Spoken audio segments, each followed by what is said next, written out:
Hello students, आज हम voltage या पोटेंशियल डिवीजन रूल को स्टडी करेंगे। कल हमने करंट डिवीजन रूल को स्टडी किया था। हमने देखा था कि अगर हमारे पास दो रेजिस्टेंसेस पैरेलली कनेक्टेड हों तो उनमें करंट का डिवीजन किस तरह से होता है। तो बच्चों, आज हमारे पास एक सीरीज रेजिस्टेंस सर्किट है जिसमें तीन रेजिस्टेंसेस हमने लिए हैं और ये तीनों एक दूसरे से सीरीज में कनेक्टेड है। यहाँ पर हमने एक V वोल्ट की सेल अप्लाई की है और इस सेल के कारण इसमें I करंट सर्किट में फ्लो हो रहा है। तो यहाँ अब हम स्टडी करेंगे कि बच्चों कि इसमें जो वोल्टेज का ड्रॉप, वोल्टेज का डिवीजन होगा, ये जो पोटेंशियल का डिवीजन है रेजिस्टेंसेस की वैल्यूज के अकॉर्डिंग, ये किस तरह से होगा।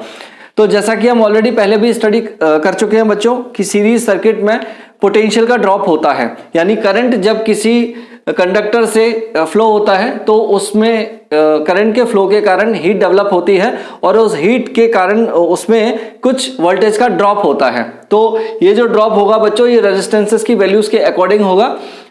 तो यहाँ पर R1 रेजिस्टेंस में जो पोटेंशियल का ड्रॉप है वो हमने V1 मान लिया, R2 में जो वोल्टेज है वो V2 होगा और इसी तरह से R3 में जो वोल्टेज का ड्रॉप होगा वो V3 होगा। तो हमें इन्हीं वोल्टेज ड्रॉप्स की वैल्यू यहाँ पर फाइंड आउट करनी है। तो चलिए देखते हैं, बहुत इजी कैलकुलेशन है बच्चों।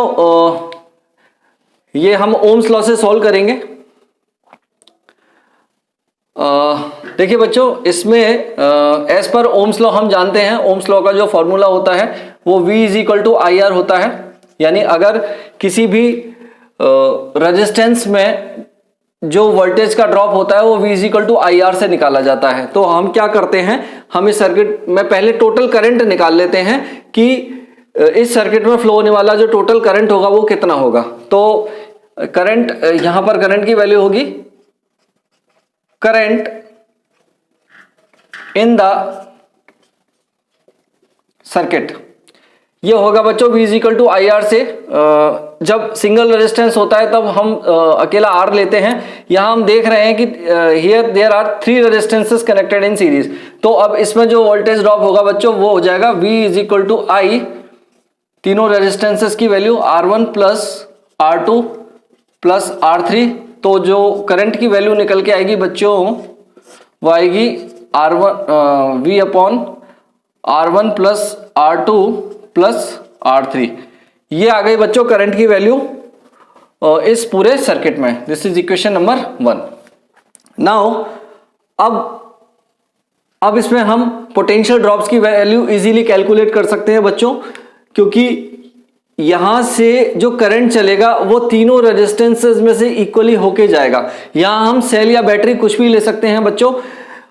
बस अगर हम बैटरी ले रहे हैं तो बैटरी से जो फ्लो होने वाला करंट है वो उसकी वैल्यू इतनी ज्यादा नहीं होनी चाहिए कि वो इसमें से किसी भी एक रेजिस्टेंस को बर्न कर दे, यानी उसे डिस्ट्रॉय कर दे।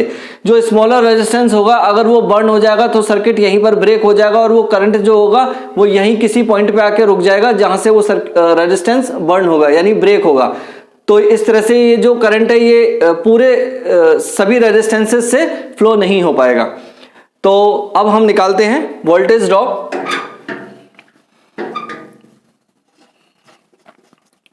वोल्टेज ड्रॉप अक्रॉस, ये मैं तीनों की वैल्यूज अलग अलग निकाल लेता हूं जिससे आपको ये इजीली याद रहेगा। तो voltage drop across R1 resistance, R2 resistance and R3 resistance. तो देखिए स्टूडेंट्स, जैसा कि मैंने आपको बताया जो वोल्टेज ड्रॉप होता है वो IR के इक्वल होता है।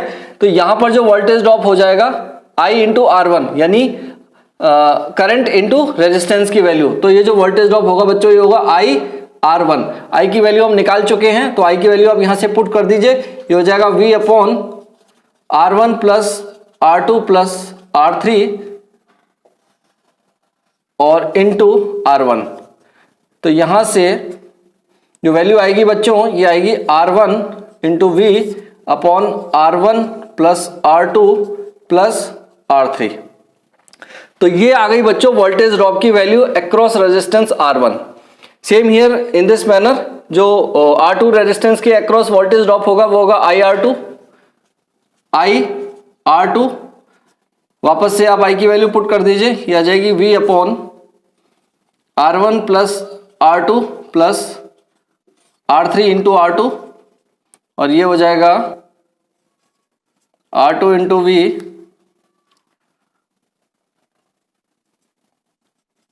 R2 into V upon R1 plus R2 plus R3, और इसी तरह से रेजिस्टेंस R3 में जो वोल्टेज ड्रॉप होगा वो होगा IR3, सेम I की वैल्यू पुट करी V upon R1 plus R2 plus R3 into R3, और ये वैल्यू आ गई बच्चों R3 into V upon R1 plus R2 plus R3।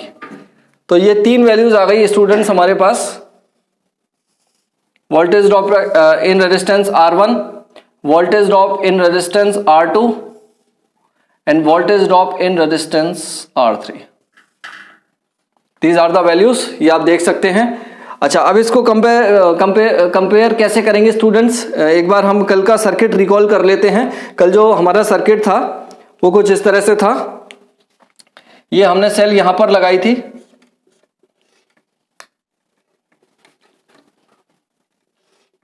और दो रेजिस्टेंसेस हमने लिए थे इस तरह से। इनकी जो वैल्यूज थी ये R1 और R2 थी, और यहां से I करंट फ्लो हुआ था, और ये ब्रेक हुआ था I1 और I2 में, और ये आपकी जो सेल की वैल्यू है वो V है। तो बच्चों मैंने आपको इसमें कल डिराइव करके बताया था कि जो I1 करंट आया था, जो I1 करंट आया था बच्चों, उसकी वैल्यू निकाली थी इस R2 से, R2 into total current upon दोनों रेजिस्टेंसेस का सम, और इसी तरह से जो I2 करंट निकाला था उसके लिए हमने लिया था R1 रेजिस्टेंस और into total current upon sum of resistances. तो अब यहां आप इजीली कंपेयर कर सकते हैं स्टूडेंट्स। यहां पर जब I1 करंट निकाला है तो हमने रेजिस्टेंस R2 लिया है, और इसी तरह से जब I2 करंट निकाला है तो हमने रेजिस्टेंस R1 लिया है। लेकिन जब हम पोटेंशियल या वोल्टेज ड्रॉप की बात करते हैं स्टूडेंट्स, तो यहां पर हम सेम रेजिस्टेंस लेते हैं। यहां पर अगर हम R1 रेजिस्टेंस के अक्रॉस पोटेंशियल ड्रॉप ले रहे हैं तो हम R1 की ही बात करेंगे। इसी तरह से अगर हम R2 रेजिस्टेंस के लिए वोल्टेज ड्रॉप निकाल रहे हैं तो हम R2 ही लेंगे, और हम इसी तरह से अगर R3 रेजिस्टेंस में वोल्टेज ड्रॉप निकाल रहे हैं तो हम R3 को ही कंसीडर करेंगे। तो ये मैं आपको बताना चाहता हूं, ये डिफरेंस है इसमें। तो बच्चों ये तीन रेजिस्टेंस के लिए था। इसी तरह से अगर आप दो रेजिस्टेंस के लिए भी लेना चाहें तो ये भी हम ले सकते हैं। इसको भी हम एक बार देख लेते हैं। हम एक बहुत सिंपल सर्किट लेते हैं। देखिए कुछ इस तरह से, ये हमने एक सेल लगा दी और दो रेजिस्टेंसेस कनेक्टेड कर दिए कुछ इस तरह से, दोनों सीरीज में कनेक्टेड हैं। ये हमने सेल लगा दिया, ये रेजिस्टेंस की वैल्यू है R1 और ये रेजिस्टेंस की वैल्यू है R2, और यहां से I करंट फ्लो हुआ, और ये I करंट इन दोनों रेजिस्टेंसेस से फ्लो होगा। सेम इक्वल करंट फ्लो होगा, I करंट ही होगा, और वापस सेल में एंटर कर जाएगा। तो यहां से एक करंट की डायरेक्शन को इंडिकेट करने के लिए कुछ इस तरह का भी सिंबल बना देते हैं कभी कभी। तो यहां पर वही total current in the circuit, इसको भी हम सॉल्व कर लेते हैं इसी मैनर में। टोटल करंट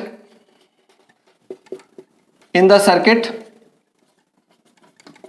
ये हो जाएगा बच्चों I is equal to V upon R1 plus R2। इसे आप इक्वेशन नंबर 1 नाम दे दीजिए, और इसी तरह से वोल्टेज ड्रॉप निकाल लीजिए। वोल्टेज ड्रॉप एक्रॉस, तो एक्रॉस है बच्चों एक तो R1 रेजिस्टेंस के,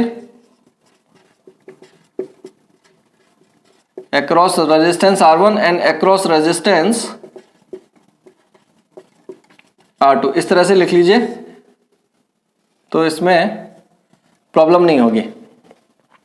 तो बच्चों ये जो वैल्यू होगी रेजिस्टेंस R1 के अक्रॉस, ये जो वोल्टेज ड्रॉप आएगा वो IR1 होगा, और इसमें जो वोल्टेज ड्रॉप होगा वो IR2 होगा। तो आप इसकी वैल्यू पुट कर सकते हैं, I की वैल्यू पुट कर दीजिए, ये हो जाएगा V upon R1 plus R2 into R1, तो यहां से जो वैल्यू निकल के आएगी बच्चों ये होगी R1 into we upon R1 plus R2, और इसी तरह से यहां वैल्यू पुट कर दीजिए V upon R1 plus R2 into R2, और इस तरह से जो वैल्यू आएगी R2 into we upon R1 plus R2। तो ये जो पोटेंशियल ड्रॉप है ये रिलेटेड रेजिस्टेंसेस के इक्वल है, यानी R1 रेजिस्टेंस में जो पोटेंशियल ड्रॉप होगा उसकी वैल्यू ये है, और R2 रेजिस्टेंस में जो पोटेंशियल ड्रॉप है उसकी वैल्यू ये है। तो ये था हमारा वीडियो बच्चों। आई होप ये ट्रिक आपको पसंद आएगी, आपको समझ में आएगी। प्लीज इसे लाइक कीजिए, शेयर कीजिए एंड सब्सक्राइब कीजिए। Thank you so much.